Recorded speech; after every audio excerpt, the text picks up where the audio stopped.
ஆண்டவருடைய நாம மகிமைப்படட்டும். உங்கள் யாவருக்கும் ஆண்டவராக இயேசு கிறிஸ்துவின் நாமத்தினாலே என் அன்பின் வாழ்த்துக்களை சொல்லிக்கொள்ள ஆசைப்படுகிறேன். அருமையானவர்களே, இந்த நாளில் கூட நல்லது ஒரு பாடத்தை கற்றுக்கொள்ள பிதாவாகிய தேவன் நமக்கு உதவி செய்வாராக. இந்த நாளில் விசேஷமாக அற்புதமான ஒரு பாடம், கட்டையா கண்ணீரா. அற்புதமான ஒரு வார்த்தை. வெறுகு கட்டை, கட்டைனா கட்டையா கண்ணீரா. இதுனாயா கட்டையா கண்ணீரான்றதுன வார்த்தை. அநேக நேரங்களில் நமக்கு சண்டை வந்தால் அல்ல பேசினால் வார்த்தை நல்ல வார்த்தை மாரியே தோன்றக்கூடிய வார்த்தையாக அந்த வார்த்தையை நம்முடைய சமுதாயத்தில் அடிக்கடிக்கு பயன்படுத்துகிறத நாம் பார்க்கிறோம். எனக்கு அருமையான தேவனுடைய பிள்ளைகளாக நம்முடைய வாழ்க்கையில கட்டை என்றால் என்ன? நமது சரீரத்திற்கு எத்தனையோ பேர்கள் உண்டு. நம்முடைய சரீரத்துக்கு அற்புதமான இன்னொரு பேர் என்னவென்றால் கட்டை. நிறைய பேர்கள் உண்டு. நம்முடைய சரீரத்தை கட்டை என்று அழைக்கலாம், ஜன்மம் என்று அழைக்கலாம். பாவ ஜல்மமா, என்னடா உன் ஜல்மம், உன் கட்டைய நெருப்புல வைக்க என்று சொல்லுவாங்க இல்லையா? சரீரம் மண், ஒரு குப்பை, ஒரு ஒரு தூள் மறிய, ஒரு சாம்பல், ஒரு நயல் மறிய, ஒரு நீர் குமிழ் போல, ஒரு பூ, ஒரு புல்லு, வெறும் கட்டை, வெறுகு கட்டை, வெறும் கட்டை. உன் கட்டை அடுப்புல வைக்க. அப்படியெல்லாம் ஏசி பேசுற வார்த்தைகளை நாம் கேட்டு இருக்கிறோம், கேட்டுக்கொண்டுதான் இருக்கிறோம் சமுதாயத்துல. எனக்கு அருமையானவர்களே, நம்முடைய சரீரத்துக்கு எத்தனையோ விதமான பெயர்கள் உலகத்தில் இருந்தாலும், இன்னும் எனக்கு நான் சொன்ன பெயர்களை விட இன்னும் சில பெயர்களை உங்களுக்கு தெரியும். ஒரு புல்லு கொப்பா இருக்கிறது, பூ கொப்பா இருக்கிறது, நெயலு கொப்பா இருக்கிறது, நீர்க்குமிழ் கொப்பா இருக்கிறது. ஜன்ம சரீரம், பாவ சரீரம். இந்த சரீரத்துக்கு வெறும் மண்ணு, குப்பை, ஒரு தூள், சாம்பல், இப்படியெல்லாம் சொல்லலாம் பார்த்துங்க. ஆகவே இந்த கட்டையை பார்த்து உலகமே கண்ணீர் விடுகிறத பார்க்கிறோம். குழந்தை பிறந்த உடனே உலகத்துல சிரிப்பு. ஒரு மனிதன் அதே குழந்தை பெரியவனாய் மரித்த பிற்பாடு உலகமே கண்ணீர். அல்லது உறவுகள், வீடு. பிறக்கும் போது சிரிப்போடு பிறந்தாலும் போகும்போது அழுகையோடு போகிறோம். எனவே இதை சில நேரங்களில் எரிக்கிறதா, புதைக்கிறதா. எரித்தால் சாம்பல் ஆகிறது, புதைத்தால் மண்ணாகிறது, புதைத்தால் பூவாகிறது, புல்லாகிறது, நீர்க்குமிழ போல போகிறது, சாம்பல் ஆகிவிடுகிறது. ஆகவே இந்த கட்டை, இது கட்டை கண்ணீரை வர வைக்கக்கூடிய அளவில் இருக்கக்கூடியதை பார்க்கணும். கட்டையா கண்ணீரா, அதுக்கு தான் ஒரு டாபிக் வைத்தோம். இந்த கட்டையை பார்த்து கண்ணீர் அழுகிறத பார்க்கிறோம். அந்த எல்லா கண்களுக்கும் இந்த கட்டையை பார்த்தா அழ. மரித்து போன பிற்பாடு பிணத்தை அங்க வைத்து விட்டு கட்டையிலோடு கூட இந்த கட்டையை போட்டு எரிக்கிறதை நாம் பார்க்கிறோம். எனக்கு அருமையான கத்தோடுப்பில் நம்முடைய வாழ்க்கையில கட்டையா கண்ணீரா. யோவான் எழுதின சுவிசேஷம் 6ஆம் அதிகாரம் 63ஆம் வசனத்தை வாசிக்கிறேன். The book of John Gospel chapter 6 verse 63 words. யோவான் எழுதின சுவிசேஷம் 6ஆம் அதிகாரம் 63ஆம் வசனம். ஆவியோ உயிர்ப்பிக்கிறது, மாம்சமானது ஒன்றுக்கும் உதவாது. நான் உங்களுக்கு சொல்லுகிற வசனங்கள் ஆவியாயும் ஜீவனமாயும் இருக்கிறது, ஜீவனாயும் இருக்கிறது. எனவே அற்புதமான ஒரு பாடம் இது. ஆவியை உயிர்ப்பிக்கிறது, மாம்சமானது ஒன்றுக்கும் உதவாது. சரீரமானது, சரீரம் மாம்சமானது ஒன்றுக்கும் உதவாதான். ஒன்றுக்கும் உதவாத அந்த சரீரத்தை உலகம் எவ்வளவு முக்கியத்துவம் படுத்துகிறது. இந்த சரீரத்தை எப்படி பேணி காக்கிறார்கள், இந்த சரீரத்துக்கு என்னென்ன அழகு சாதனங்கள்,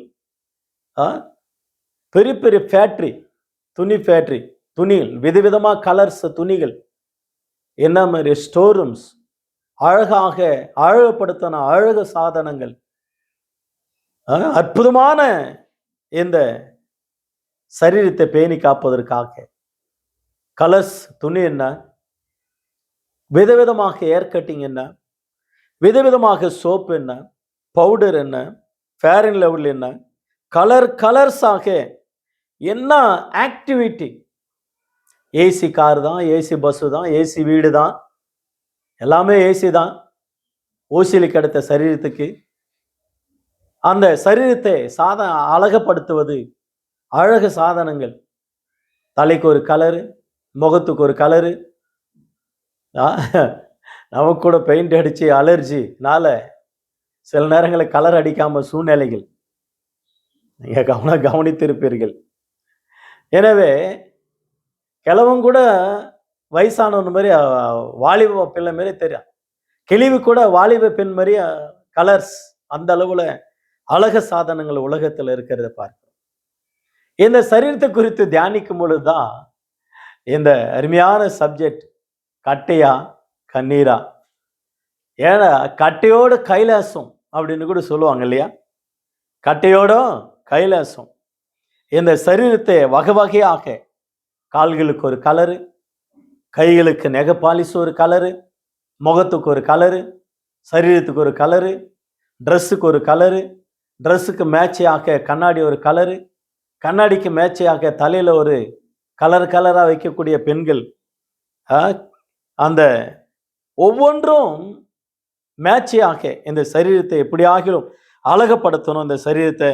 இந்த சரீரத்தை நான் அழகாக இருக்கிறேன் என்று சொல்லணும், அழகாக நீங்க பியூட்டியா இருக்கிறீங்கன்னு மற்றவங்க நம்ம பார்த்து புகழணும், புகழ்ச்சியா சொல்லணும் என்று சொல்லி மேன்மைப்படுத்தி இந்த சரீரத்தை அழகப்படுத்துவதற்காக சம்பாதிக்கிற கூட்டாளிகளும் உண்டு, அதுக்காகவே பிரயாசப்படுகிறவர்கள் உண்டு.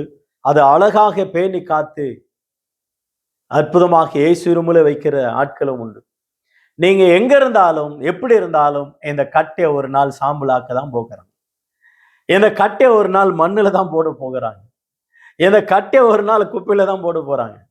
நீங்க என்ன சாதனை படிச்சாலும், அழகான மோந்திரம், அழகான செயின், அழகான வாட்சி, அழகாக பூ, விதவிதமாக மலர்ஸ், விதவிதமாக கலர்ஸ், விதவிதமாக ட்ரெஸ், அவங்களுடைய ஆக்டிவிட்டி, நடந்து காண்பித்தார் ஒரு கலரு, உட்கார்ந்தா ஒரு கலரு, எழுந்துனா ஒரு கலரு, வீட்டில் இருந்தா ஒரு கலரு, வெளியே இருந்தா ஒரு கலர்.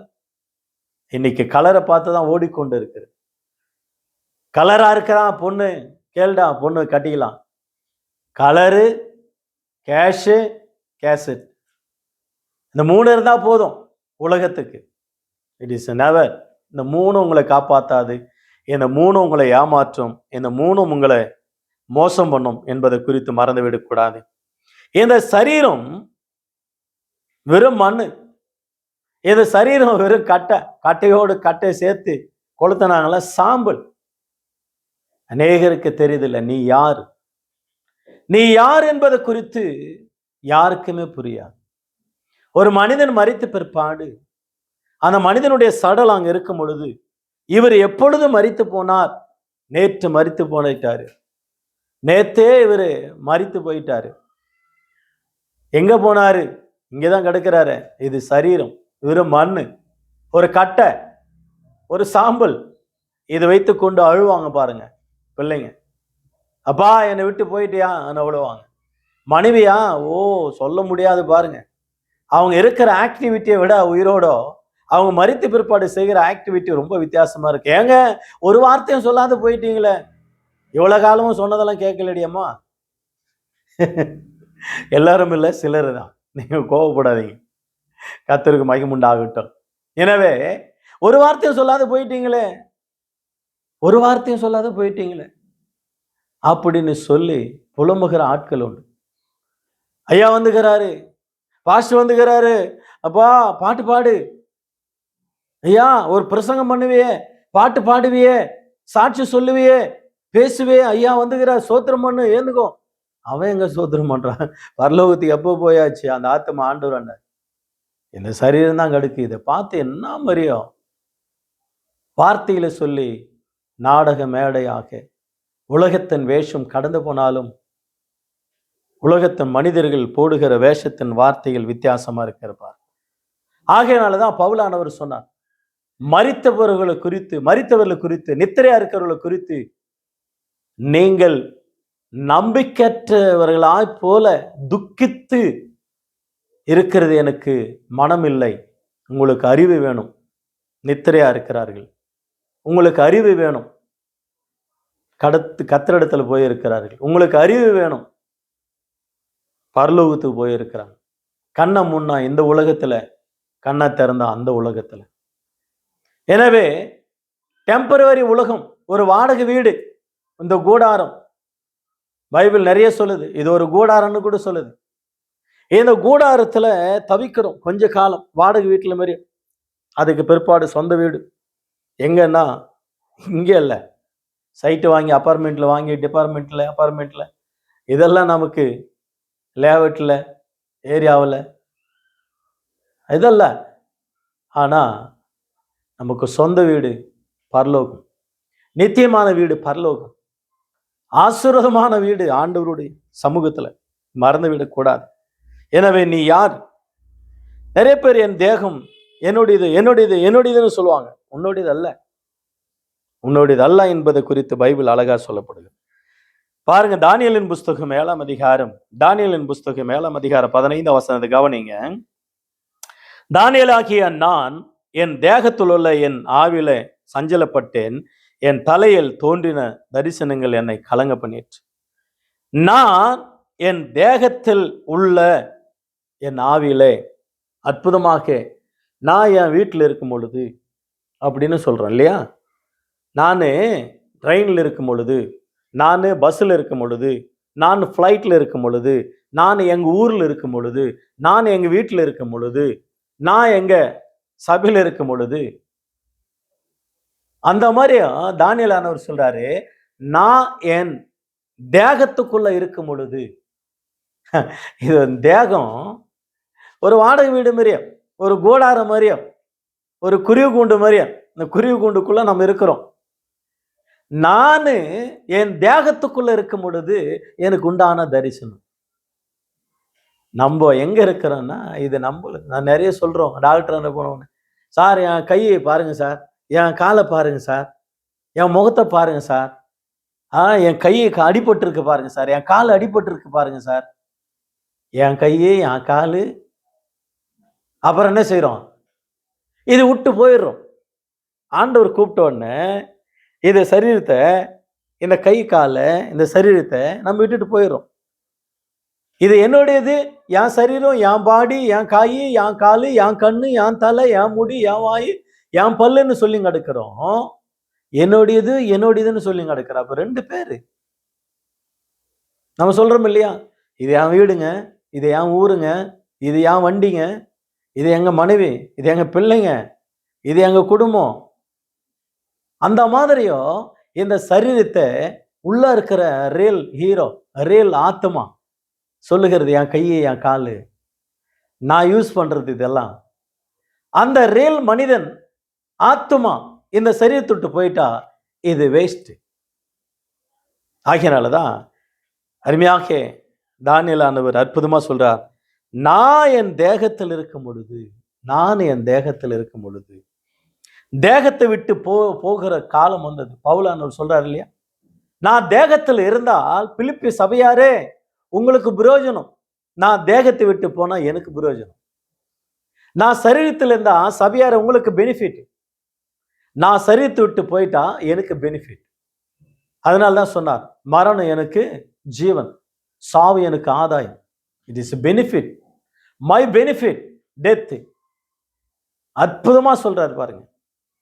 வேத வாக்கியங்கள் அறிந்தவர்கள், புரிந்தவர்கள் மரணத்தை மேன்மையா எண்ணுவாங்க, மரணத்தை சந்தோஷமா எண்ணுவாங்க, மரணத்துல தேவனை மையப்படுத்துவாங்க, மரணத்துல ஆண்டவரை துதிப்பாங்க.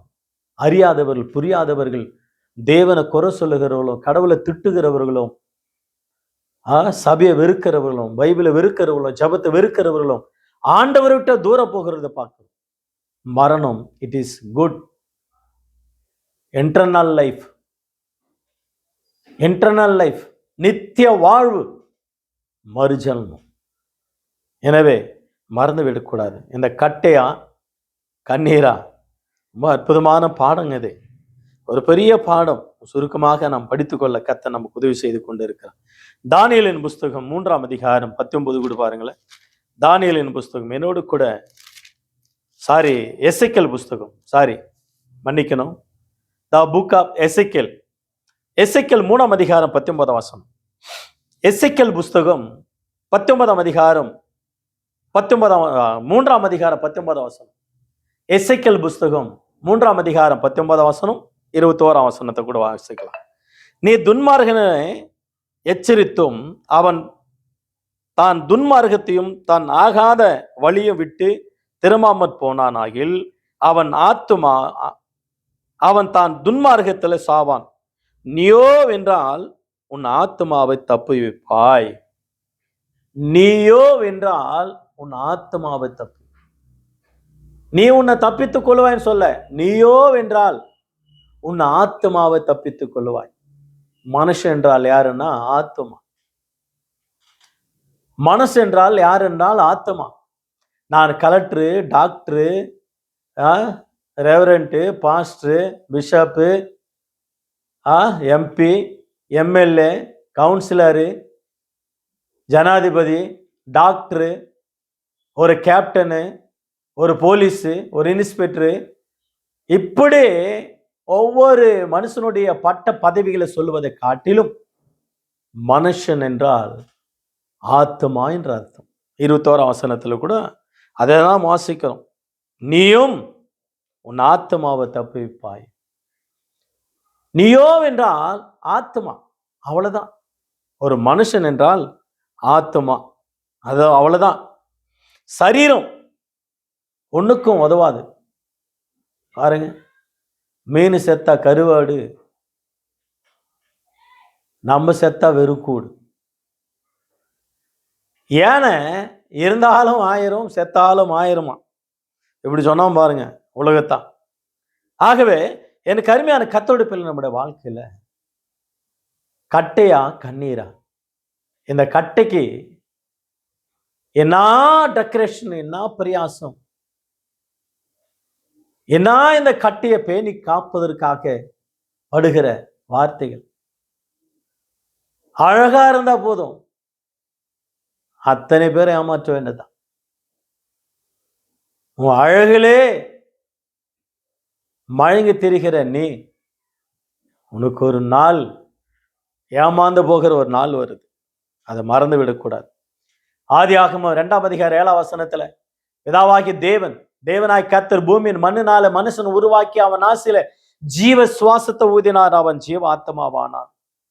26, 27 ஆதாமுக்கு அயர்ந்த நித்திரை உண்டாக்கி அவன் வெலா எலும்புல இருந்து ஒரு எலும்பு எடுத்து மனுஷியாக உருவாக்கினான். ஆதியாகமம் 3ஆம் அதிகாரம் 19ஆம் வசனத்துல, நீ மண்ணா இருக்கிறாய், நீ மண்ணிலிருந்து எடுக்கப்பட்டபடினாலே நீ மண்ணுக்கே திரும்புவாய், மண்ணுக்கு மண்ணாக, சாம்பலுக்கு சாம்பலாக, புழுதிக்கு புழுதியாக, பிதா குமார பரிசுத்த ஆவியினால ஒப்பு கொடுக்கிறேன்னு போட்டு வந்துறாங்க குழியில. இதுதான் கட்டையா கைலாசமா? கட்டையா கண்ணீரா? கட்டையோட கைலாசமா? கட்டையோட பரலோகமா? தீர்மானிக்க வேண்டியது நீங்க தான். ரோமருக்கு எழுதின நிருபம் 7ஆம் அதிகாரம் 24ஆம் வசனத்தை கவனிப்போம். ரோமர் 7ஆம் அதிகாரம் 24. ரோமர் புஸ்தகம் 7ஆம் அதிகாரம் 24ஆம் வசனம். நிர்பந்தமான மனுஷன் நான், இந்த மரண சரீரத்திலிருந்து யார் என்னை விடுதலாக்குவார்? It is wonderful, amazing God's scripture. அற்புதமான ஒரு வார்த்தை. இந்த மரண சரீரத்திலிருந்து என்னை யார் விடுதலாக்குவா? இந்த மரண சரீரத்துல உள்ளுக்குள்ள இருக்கிற மனுஷனை யார் விடுதலாக்குவா? பவுல் சொல்றார். அதுக்கு மேல அவர் தான் கொடுக்கிற ஸ்டேட்மெண்ட் பாருங்க. நீங்க 16லேருந்து வாசித்தீங்கன்னா, நான் விரும்பாததே செய்கிறேன், நான் செய்யக்கூடாததே செய்கிறேன், செய்யக்கூடாதுன்னு நினைக்கிறேன், ஆனா அந்த சரீரம் செய்யும்படியா செய்கிறேன். பொய் பேசக்கூடாதுன்னு நினைக்கிறேன், இந்த சரீர ஆசை தீர்த்துப்பதற்காக பொய் பேசுகிறேன். உபச்சாரம் செய்யக்கூடாதுன்னு நான் நினைக்கிறேன், இந்த சரீரம் செய்கிறது. இச்சிக்க கூடாதுன்னு நான் நினைக்கிறேன், இந்த சரீரம் இச்சிக்கிறது. மாட்டிக்கொள்ள கூடாதுன்னு நான் நினைக்கிறேன், இந்த சரீரம் மாட்டிக்கொள்ளுகிறது. தூங்கக்கூடாது எழுந்துருன்னு சொல்லி நினைக்கிறேன், கரெக்ட் டைமுக்கு தூங்கி எழுதணும்னு இந்த சரீரம் திரும்பி திரும்பி படுத்து நல்லா தூங்குன்னு சொல்லு. போதும்னு நினைக்கிறேன், இந்த சரீரம் ஆசைப்பட்டு நிறைய சாப்பிட்டு கக்கு வாந்தி கெடு இல்லையா? இந்த சரீரத்தை ஜெயிக்கிற மனுஷன்தான் உலகத்துல பாக்கியவான். அதனால்தான் யாக்கோபு சொன்னார், நீ தேவனோடு மனுஷனோடு போராடி மேற்கொண்டாய். It is wonderful. யாக்கோபு ஆதியாகமத்துல ஜெபம் பண்ணும்போது, என் ஆசீர்வாதத்தால் ஒழிய உன்னை போக விடன்னு சொல்ற அந்த சம்பவத்துல ஆண்டவர் சொல்றார், நீ மனுஷனோடு, இந்த சரீரம் என்னோடு கூட நீ போராடி மேற்கொண்டாய். நல்ல ஒரு வார்த்தை. ஆகவே எனக்கு அருமையான கத்துடுப்பில்லை நம்முடைய வாழ்க்கையில இந்த சரீரத்தோடு போராடுறது மிகவும் கொடுமையானது, ரொம்ப சவாலானது. 1 கொரிந்தியர் 9:27 அப்போஸ்தலர் பவுலானவர் சொல்றாரு, மற்றவர்களுக்கு பிரசங்கம் பண்ணுகிற நான் தானே ஆகாதவனா போகாதபடிக்கு என் சரீரத்தை நான் ஒடுக்கி கீழ்ப்படுத்துகிறேன். என் சரீரத்தை நான் ஒடுக்கி கீழ்ப்படுத்துகிறேன். ஆத்மாவை சொல்றேன், ஆத்மா பேசுற மாதிரி இருக்குது. என் சரீரத்தை நான் ஒடுக்கி கீழ்ப்படுத்துகிறேன், அதை ஒடுக்கி நான் ஒழுங்குபடுத்துகிறேன். அதே 1 கொரிந்தியர் 6 12 பாருங்க. எல்லாவற்றையும் அனுபவிக்க எனக்கு அதிகாரம் உண்டு, ஆகிலும் எல்லாம் தகுதியராது. எல்லாவற்றையும் அனுபவிக்க எனக்கு அதிகாரம் உண்டு, ஆகிலும் நான் ஒன்றுக்கும் அடிமைப்பட மாட்டேன். அடிமைப்பட மாட்டேன். இந்த சரீரத்தை வைத்து நான் அடிமைப்பட மாட்டேன். நான் மேற்கொள்ள விரும்புகிறேன். 13லேருந்து நீங்க 20 வசனம் வாசித்தீங்கன்னாக்கா, 13 முதல் 20 வரையும் சரீரம் வயிற்றுக்கு போஜனமும் போஜனத்துக்கு வயிறும் ஏற்கும், ஆனாலும் தேவன் இதையும் அதையும் அழிய பண்ணுவார். சரீரமோ வேசித்தனத்திற்கல்ல, கர்த்தருக்கே உரியது, அது பரிசுத்தம், கர்த்தரும் சரீரத்துக்குரியவராக இருக்கிறார். எனவே சரீரத்தோடு கூட நீங்க உபச்சாரம் செய்தால் அவளோடு கூட இசைந்து இருக்கிறீர்கள், தேவனை விட்டு தூர விலகி போகிறீர்கள். ஆகவே பாருங்க, வசனம் பாருங்களேன், 19ஆம் வசனம், வேசித்தனத்துக்கு விலகி ஓடுங்கள், உங்கள் சரீரமானது நீங்கள் தேவனால பெற்றும் உங்களில் தங்கியம் இருக்கிற பரிசுத்தாவினுடைய ஆலயமா இருக்கிறீர்கள், நீங்கள் உங்களுடையவர்கள் அல்லவே என்று அறியீர்களா? உங்க சரீரம் ஆண்டவரால் பெற்றது. உங்க ஆத்மா தங்குவதற்காக உங்க சரீரத்தை தேவனால பெற்றவர்கள்.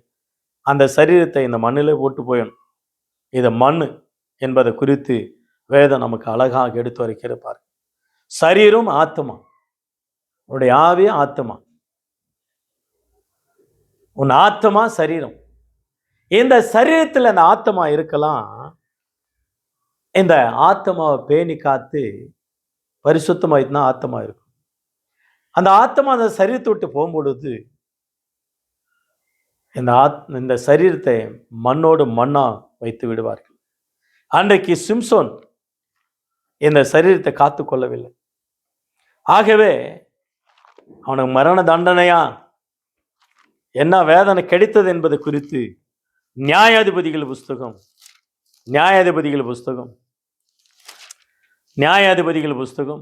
14ஆம் அதிகாரம் 1-2 ஆகிய வசனங்களை நீங்கள் பார்த்தீங்கன்னா, சிம்சோன் திம்னாத்துக்கு போய் திம்னாத்தில் பெலிஸ்தரின் குமார்த்திகளில் ஒரு பெண்ணை கண்டு திரும்ப வந்து தான் தாயும் தகப்பனை நோக்கி, திம்னாத்தில் பெலிஸ்தரின் குமார்த்திகளில் ஒரு பெண்ணை கண்டேன், அவள் எனக்கு கொல்ல வேண்டும் என்றான். அப்பொழுது அவன் தாயும் அவன் தகப்பனும் அவனை நோக்கி, நீ விருத்தி சேதனம் இல்லாத பெலிஸ்தர் இடத்துல ஒரு பெண்ணை கொல்ல வேண்டியது என்ன? உன் சகோதரர்கள் குமார்த்திகளிலும் எங்கள் ஜனமனத்திலும் பெண் இல்லையா என்றார்கள். சிம்சோன் தன் தகப்பனையும் நோக்கி, அவள் என் கண்களுக்கு பிரியமானவள், அவளையே எனக்கு கொல்ல வேண்டும் என்றான். உன் கண்ணுக்கு ரொம்ப பிரியமா இருக்கா? உன் கண்ணை நோன்றதுக்கு ஒரு நாள் காத்திருக்கு. கண்ணுக்கு பிரியம். அதே நியாயாதிபதிகள் 16ஆம் அதிகாரம் 4-5 வாசிக்கிறோம். தெலீலா என்னும் வேசி ஆண்ட போய் சேர்ந்தான். அவள் தான் மடியில படக்க வைத்து அவனுக்கு உயிருக்கு வேண்டிய ரகசியத்தை அறிந்து அவன் உயிரை எடுக்கிற அளவுல அந்த மாம்சம், இந்த மாம்சத்து இச்சை நம்ம தான் கொன்று போடுமே தவிர மற்றவங்களை கொன்று போடுறது. 1 யோவான் 2 அதிகாரம் 15, 14 வாசிக்கிற மாம்சத்தின் இச்சை, கண்களின் இச்சை, ஜீவனத்தின் பெருமை, இவைகள் எல்லாம் பிசாசனால் உண்டானவைகள், தேவனால் உண்டானவைகள் அல்ல. இவைகள் எல்லாம் பூமியில் உண்டானவைகள். இவைகள் உங்களை சரீரத்தை கெடுக்கும். உங்க சரீரத்தோடு கூட உங்க ஆத்மா கூட சாக பண்ணும். 2வதாக அம்மோன், 2 சாமுவேல் 13 அதிகாரம் 1 முதல் 3 வரை, 2 சாமுவேல் 13 அதிகாரம் 1 முதல் 3 வசனங்கள், 12 வசனம், 13 வசனம், 14 வசனம், 28 முதல் 30 வசனங்களில் அந்த 2 சாமுவேல் 13 அதிகாரத்தில் அம்மோன் தாவீதினுடைய மகன் தன்னுடைய சகோதரனாகிய அப்சலோமுடைய சகோதரி மேல ஆசைப்பட்டான். தாமார் அழகானவள், விருப்பப்பட்டான். ஆனா சகோதரி அடுத்தவனுடைய அடுத்த அம்மா, இவங்க அம்மா வேற, அவங்க அம்மா வேற, அப்பா ஒண்ணுதான். அந்த பிள்ளை அழகா இருக்குன்னு ஆசைப்பட்டான், தந்திரமாக செயல்பட்டான். ஒரு நாள் வீட்டுக்கு வந்தால் கற்பழித்தான். அவன் ஆசைப்பட்டதை விட வெறுத்தது அதிகம். துரத்தனும் பொழுது தன்னுடைய சகோதரனாகிய அப்சலோம் ஒரு நாள் கவனம் வைத்து அந்த 2 சாமுவேல் 13 அதிகாரம் 28 முதல் 30 வரை ஆட்களை வைத்து அடித்து கொன்று போட்டான். உன் சரீரம் இச்சைக்கிற வண்ணமாக, உன் சரீரம் விரும்புகிற வண்ணமாக உபச்சாரமோ, வேசித்தனமோ, திருடோ, களவோ, பொய்யோ, மோசம் பண்றது, ஏமாற்றுகிறதோ, என்ன செய்கிறாயோ, என்ன விதைக்கிறாயோ, அதே செயல் ஒரு மனிதன் மூலமாக உன் சரீரத்துக்கு நேரிடும். நீ கொல்லப்படுவாய். எதை விதைக்கிறாயோ நீ அதை அறுப்ப. எனவே உன் சரீரம் கொடுமையானது. கட்டையா கண்ணீரா? ஏசா என்ற அற்புதமான மனுஷன், யாக்கோபு, ஏசா, ஈசாக்கினுடைய பிள்ளைங்க, அற்புதமானவர்கள். ஆனா ஏசா தாய் தோப்பனுக்கு கீழ்ப்படியவில்லை. தேவனுக்கு விரோதமாக சிரேஷ்ட புத்திர பாகத்தை விற்று போட்டான். 2 பெண் பிள்ளைகளை திருமணம் செய்து அது நிமித்தமா பெற்றோர்களுக்கு பயங்கரமான வேதனை. அவன் ஒருவேளை போஜனத்துக்காக தான் சிரேஷ்ட புத்திர பாகத்தை விற்று போட்டானா பாருங்க. எபிரேயர் புஸ்தகம் 12 அதிகாரம் 16, 17. எபிரேயர் புஸ்தகம் 12 அதிகாரம் 16, 17. ஒருவேளை சாப்பாட்டுக்காக, சாப்பாட்டு போஜன பிரியனா உன் தொண்டையில கத்தேவி. இந்த சரீரம் அப்படிப்பட்டதுங்க. கறியை போடு, மீனை போடு, எல்லாத்தையும் போடு. கறி இருந்தால் தான் சாப்பிடுவான். கறி, மீன், முட்டை, வேற காய்கறிலாம் சாப்பிட மாட்டான். அதனால்தான் இன்னைக்கு நிறைய ஹாஸ்பிட்டலில் கிடக்கிறோம் நம்ம. ஆகவே எனக்கு அருமையான கர்த்தருடைய பிள்ளை, நம்மளோட வாழ்க்கையில நாம் எதை செய்யணும், எதை செய்யக்கூடாது, எப்படி இருக்கணும், எப்படி இருக்கக்கூடாது.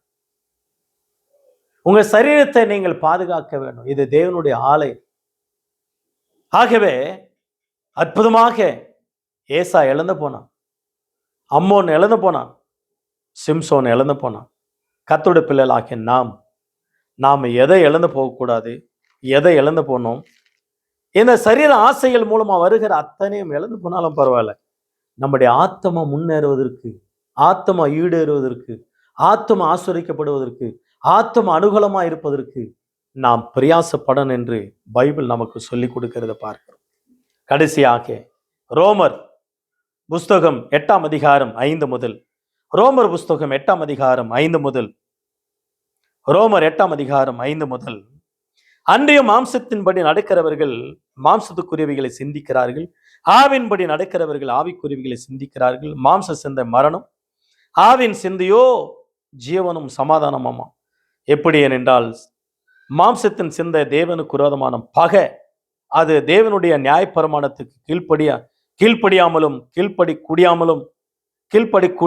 கூடாமலும் இருக்கிறது. மாம்சத்துக்குட்பட்டவர்கள் தேவனுக்கு பிரியமா இருக்க மாட்டார்கள். தேவனுடைய ஆவி உங்களில் வாசமா இருந்தால் நீங்கள் மாம்சத்துக்கு உட்பட்டவர்களாய் இராமல் ஆவிக்குட்பட்டவர்களாய் இருப்பீர்கள். கிறிஸ்துவின் ஆவி இல்லாதவன் அவருடையவன் அல்ல. ஆகிலும் மேலும் கிறிஸ்து உங்களில் இருந்தால் சரீரமானது பாவத்து நிமித்தம் மரித்ததாயும், ஆவியானது ஜீவன நிமித்தம், நீதி நிமித்தம் ஜீவனுள்ளதாய் இருக்கும். மாம்ச சிந்தை மரணம், ஆவின் சிந்தை ஜீவனும் சமாதானமும். எனக்கு அருமையான கர்த்தருடைய பிள்ளை, நம்முடைய வாழ்க்கையில இந்த சரீரத்தை கட்டி காப்பதும் பரிசுத்தப்படுத்துவதும் செல்ஃப் கண்ட்ரோல், இச்சை அடக்கம் நாம் சரியாக இதை நடத்தினால் நாம் ஆசீர்வதிக்கப்பட்டவர்களாக இருப்போம். ரோமர் புஸ்தகம் 12 அதிகாரம் 1-2 வாசிக்கிறோம். அப்படி இருக்க சகோதரரே, உங்கள் சரீரங்களை பரிசுத்தமும் தேவனுக்கு பிரியமான ஜீவபலியாக ஒப்பு கொடுக்க வேண்டும் என்று தேவனுடைய இரக்கங்களை முன்னிட்டு உங்களை வேண்டிக் கொள்கிறேன். இதுவே நீங்கள் செய்யத்தக்க புத்தியுள்ள ஆராதனை. நீங்கள் இந்த பிரபஞ்சத்திற்கு ஒத்த வேஷம் தெரியாமல் தேவனுடைய நன்மையும் பிரியமும் பரிசுத்தமான சித்தம் என்னது என்று பகுத்தறியத்தக்கதாக உங்கள் மனம் புதிதாகிறதுனாலே மறுரூபமாகுங்கள். இந்த சரீரத்தை தேவனுக்கு ஒப்பு கொடுத்து பரிசுத்தப்படுத்திக் கொண்டு இதை பத்திரமா பாதுகாத்து கொண்டு தேவனுக்காக நம்ம வாழும்போது நம்முடைய ஆண்டவர் நம்ம வழிநடத்துகிறவராக இருக்கிறார். ஆகவே கர்த்தருடைய பிள்ளை, நம்முடைய வாழ்க்கையில அற்புதமாக கட்டையா கண்ணீரா என்ற பாடத்தை நாம் படித்து கொண்டோம். இந்த சரீரமானது இவ்வளோ பேர்கள் இருக்கிற பார்க்கிற சரீரத்தை. எனவே கர்த்தருடைய பிள்ளை, நம்முடைய வாழ்க்கையில நம்ம பரிசுத்தப்படுத்திக் கொண்டு தேவனுக்காக வாழ கர்த்தர் நமக்கு உதவி செய்வார். ஆண்டவர் இந்த வசனங்கள் ஆசீர்வதிப்பார். கர்த்தருடைய நாமம் மகிமைப்படட்டும். God bless you all.